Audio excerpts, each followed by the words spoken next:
Ang unang aklat ni Moises, Genesis Kabanata 1. Nilalang ng Diyos ang sanlibutan. Nang pasimula ay nilikha ng Diyos ang langit at ang lupa.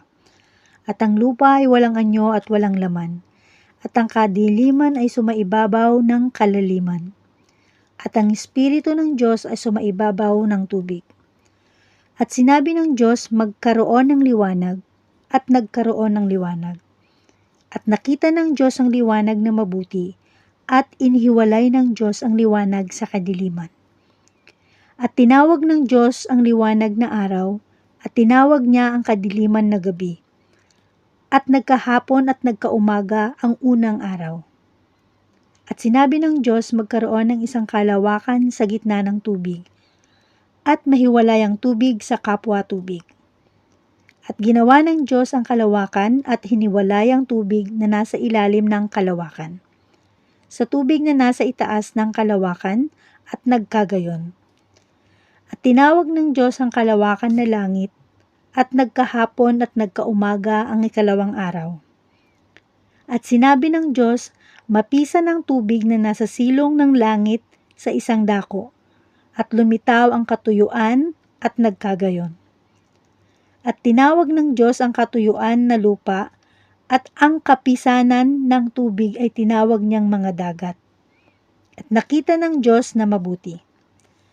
At sinabi ng Diyos, sibulan ng lupa ng damo, pananim na nagkakabinhi, at punong kahoy na namumunga ayon sa kanyang pagkakahoy, na taglay ang kanyang binhi sa ibabaw ng lupa, at nagkagayon.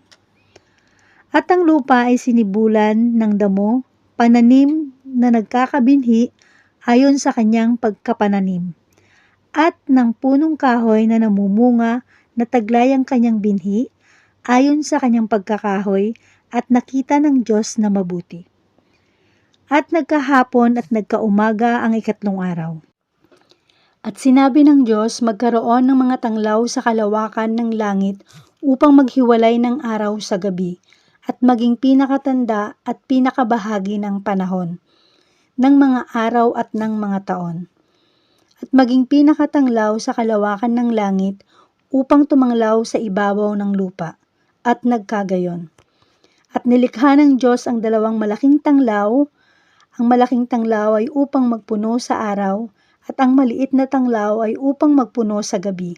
Nilikha rin niya ang mga bituin at mga inilagay ng Diyos sa kalawakan ng langit upang tumanglaw sa ibabaw ng lupa, at upang magpuno sa araw at sa gabi, at upang maghiwalay ng liwanag sa kadiliman. At nakita ng Diyos na mabuti. At nagkahapon at nagkaumaga ang ikaapat na araw. At sinabi ng Diyos, bukalan ng sagana ang tubig ng mga gumagalaw na kinapal na may buhay, at magsilipad ang mga ibon sa itaas ng lupa sa luwal na kalawakan ng himpapawid. At nilikha ng Diyos ang malalaking hayop sa dagat, at ang bawat may buhay na kinapal na gumagalaw, na ibinukal na sagana ng tubig, ayon sa kanya-kanyang uri, at ang lahat ng may pakpak na ibon, ayon sa kanya-kanyang uri. At nakita ng Diyos na mabuti. At mga binasbasan ng Diyos na sinabi, kayo'y magpalaanakin at magpakarami, at inyong punuin ng tubig sa mga dagat, at magpakarami ang mga ibon sa lupa. At nagkahapon at nagkaumaga ang ikalimang araw. At sinabi ng Diyos, bukalan ang lupa ng mga may buhay na kinapal, ayon sa kani-kaniyang uri ng hayop, at ng mga kinapal na umuusad, at ng mga ganid sa lupa, ayon sa kani-kaniyang uri, at nagkagayon. At nilikha ng Diyos ang ganid sa lupa ayon sa kanyang uri, at ang hayop ayon sa kanyang uri, at ang bawat umuusad sa ibabaw ng lupa ayon sa kani-kanyang uri, at nakita ng Diyos na mabuti.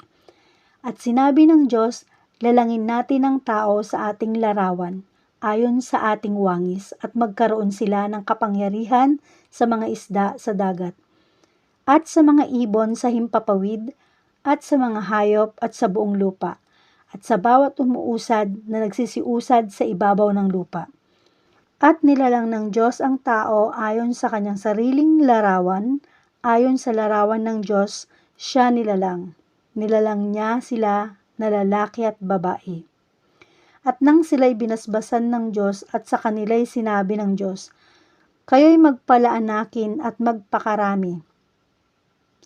At kalatan ninyo ang lupa at inyong supilin, at magkaroon kayo ng kapangyarihan sa mga isda sa dagat, at sa mga ibon sa himpapawid, at sa bawat hayop na gumagalaw sa ibabaw ng lupa.